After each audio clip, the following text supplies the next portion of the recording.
ఆదివాసీల సంస్కృతికి ప్రతీకగా నిలిచే నాగోబా జాతర ప్రారంభమైంది. ఆదిలాబాద్ జిల్లా ఇంద్రవెల్లి మండలం కేస్లాపూర్లోని నాగోబా ఆలయంలో 5 రోజుల పాటు జాతర ఉత్సవాలు నిర్వహిస్తారు. పుష్య అమావాస్య రోజు అర్ధరాత్రి మిశ్రం వంశీయులు గంగా జలాభిషేకంతో మహాపూజను జరిపారు. బేటింగ్, బేతావ్, బుడందేవ్ పూజలతో జాతర ఉత్సవాలను జరుపుతారు. 6 రాష్ట్రాలకు చెందిన లక్షలాది మంది భక్తులు నాగోబాను ఆరాధ్య దైవంగా భావిస్తారు. ఈ ఆలయ ప్రాశస్త్యంతో పలు రాష్ట్రాల్లోని గిరిజనులు నాగోబాను దర్శించి మొక్కులు తీర్చుకుంటారు. రాష్ట్రంలో 2వ అతిపెద్ద గిరిజన నాగోబా పండుగగా ప్రఖ్యాతిగాంచింది.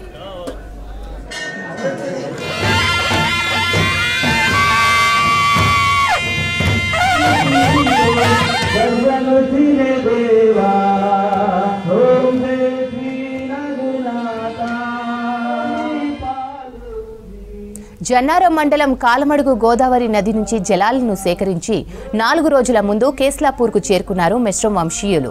ఇతర గిరిజన తెగల వారు కూడా నాగోబా ఆలయానికి వచ్చి మొక్కులు తీర్చుకుంటారు.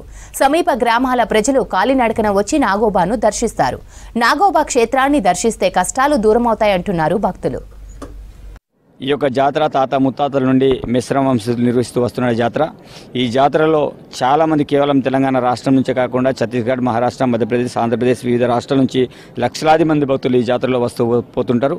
అదేవిధంగా ఈ యొక్క జాతరకు విశిష్టత గురించి మీ అందరికీ తెలుసు. ప్రత్యేకించి ఒక టెంపుల్ నిర్మాణం కేవలం మిశ్రమ వంశస్థులు చేశారు తప్ప ఇక్కడ ప్రభుత్వంలో ₹1 కూడా దానిలో టెంపుల్కి సంబంధించిన అంశంలో ఇక్కడ కూడా చెల్లించలేదు. సరౌండింగ్ ఏదైతే ప్రహారం ఉందో దానికి మాత్రం మిగతా ప్రభుత్వ పరంగా ఏర్పాట్లు చేయడం అనేది జరిగింది. దాంతో అవుట్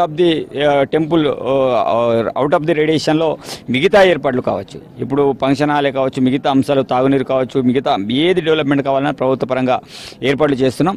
దాంతోపాటు ఈసారి కూడా వాళ్ళకు అన్నదాన సత్రం కోసం కూడా ₹1 రిలీజ్ చేయడం అనేది జరిగింది. 6 కోట్లకు సంబంధించిన డబ్బుల్ని రిలీజ్ చేయడం అనేది జరిగింది. దాంట్లో 3 కోట్లకు సంబంధించిన వర్కులు అనేవి నడుస్తున్నాయి. తెలంగాణ రాష్ట్రంలోనే 2వ అతిపెద్ద జాతర ఇది. సమ్మక్క సారక జాతర తర్వాత పెద్ద జాతర. ఈ జాతర అనేటటువంటిది గోండు సంస్కృతికి సంబంధించినటువంటిది. గోండు ధర్మానికి సంబంధించినటువంటి ఆచార వ్యవహారాలను, సంస్కృతి సాంప్రదాయాలను కట్టుదిట్టంగా మా పూర్వీకుల నుంచి ఏ విధంగానైతే పాటించబడుతుందో అదే మాదిరిగా మేము కూడా వాటిని పరిరక్షిస్తూ సాంప్రదాయబద్ధంగా నిర్వహించడం అనేటటువంటి జరుగుతుంది. ఒక తరం నుంచి వేరే తరంకి దీని యొక్క ప్రసక్తి, దీని యొక్క ప్రత్యేకత, దీనికి కావలసినటువంటి ఆచార వ్యవహారాలను అందించేటటువంటి సంస్కృతి కేంద్రంగా భారతదేశంలోనే భాసిల్లుతున్నది.